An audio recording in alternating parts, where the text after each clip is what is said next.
Et justement, nous retrouvons en direct de Marrakech notre envoyé spécial Pape Cheikh Ndiaye Diouf qui est avec Redouane El Halaoui, président de la Fédération des technologies, de l'information et de l'offshoring.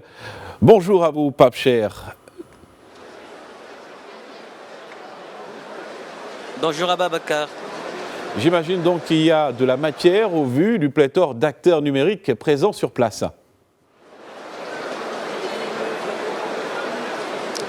Oui Ababakar, vous l'avez dit, il y a de la matière et croyez-moi, il faut avoir quelque chose dans les jambes pour couvrir ce GITEX. Tellement qu'il y a de start-up à découvrir, il faut aussi aller à la rencontre de ces investisseurs, mais aussi couvrir la signature de plusieurs conventions. En ce moment, je suis au village de l'APEBI qui est juste derrière nous. L'APEBI qui est la Fédération des technologies, de l'information, des télécommunications et de l'offshoring. L'APEBI, dont je suis avec le président Redouane Houhi. Bonjour Redouane, merci d'avoir accepté notre invitation. Bonjour Pape Cheikh et merci d'être venu aussi. Alors Redouane, vous le dites souvent, le rôle de l'APEBI se résume en 2 points, promouvoir et défendre le numérique mais aussi les PME tech marocaines. Aujourd'hui, comment cet objectif que vous vous êtes fixé trouve écho ici au GITEX, plus précisément au village de l'APEBI? Oui, effectivement. Donc là, pour resituer un peu, l'APEBI, qu'est-ce que c'est? L'APEBI, c'est la Fédération professionnelle des technologies de l'information, des télécommunications et de l'offshoring. Cette fédération, elle a 36 ans. Cette fédération, elle a été initiative de beaucoup de choses. Ce sont ses membres qui ont façonné le paysage numérique que nous connaissons aujourd'hui. Elle a été à l'initiative du Technopark, elle a été à l'initiative de l'offshoring, elle a été à l'initiative du GSM aussi, du GSM mobile, du FETEC aussi, en 2001, Khalid Hariri qui avait lancé le Technopark, je suis administrateur. Et donc, à partir de là, on se retrouve avec un certain nombre de catégories d'entreprises. Nous avons des startups, nous avons des sociétés offshore qui créent de l'emploi, ce qui est très important, les startups aussi, mais entre les deux, il y avait une catégorie d'entreprises, de ces PME qui ont toujours été là, qui ont toujours été dans l'ombre. Et j'aime bien donner une définition de la PME Tech. Les gens vont...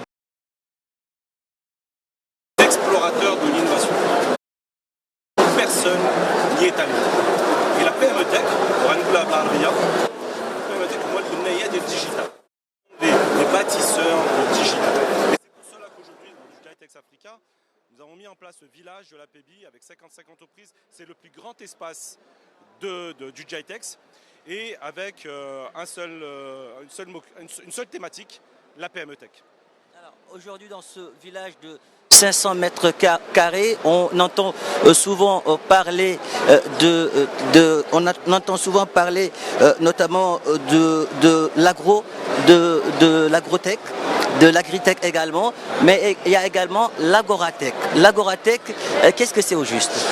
Là aussi, l'APEBI ne voulait pas faire ce village tout seul et il était important de mettre en place un centre de conférence. Et nous avons contacté, je suis administrateur de la CGM aussi, je suis administrateur du Technopark.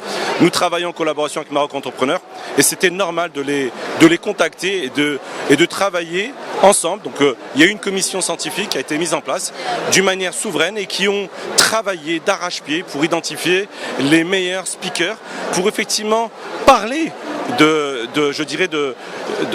thématiques. Vous savez, on a eu un consultant d'une entreprise de très très grande entreprise américaine que je ne dirai pas son nom pour des raisons de TV, et il disait une chose, il disait que la cybercriminalité générait 10 000 milliards de dollars de revenus. Et ce qui était très intéressant, et là on découvre dans ce genre de conférence, et qui est à la portée de tout le monde finalement, mais parlé par des experts, que cette cybercriminalité, elle est très structurée. Et elle faisait, si on l'a classée par rapport au pays, elle serait le 3e pays du monde. Et donc ça montre bien que le digital, il devient vital, important. L'actualité l'a montré, donc c'est pour ça qu'aujourd'hui, ces PME tech marocaines, elles ont du savoir-faire, elles ont de l'expertise. Justement, Redouane El Haloui, ici vous avez choisi 20 PME tech dont vous mettez aujourd'hui, que vous mettez en promotion, que vous faites la promotion de ces 20 startups. Sur quels critères vous vous êtes basé au juste? Et que comptez-vous faire de ces PME tech après ce GITEX? Alors, tout à fait. Donc, en fait, ce n'est pas juste une exposition d'entreprise. On voulait faire quelque chose de plus innovant. Donc, il y a la conférence Agoratech, dont on vient d'en parler, et on a mis en place un studio TV, mais un studio TV assez original. On a fait appel à des prestataires franco-canadiens qui, eux, ont une expertise pour accélérer les PME. Et on leur a dit, venez lors du GITEX Africa, nous aurons une 50aine d'entreprises. Sélectionnez ces entreprises. On ne peut pas être jugé parti pour dire on va sélectionner ça et ça. Et donc du coup, elles ont sélectionné des entreprises. Elles font du profiling. Elles les analysent et elles font des interviews.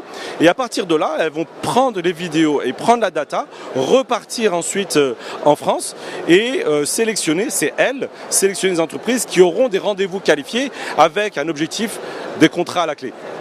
Redouane El Haloui, merci pour toutes ces précisions, merci d'avoir répondu à nos questions. Je rappelle que vous êtes le président de l'APB. Merci. Merci. Voilà, c'était Pape Cheikh Diouf et Hayat Ziani derrière la caméra pour Médian TV Afrique, ici au GITEX Afrique.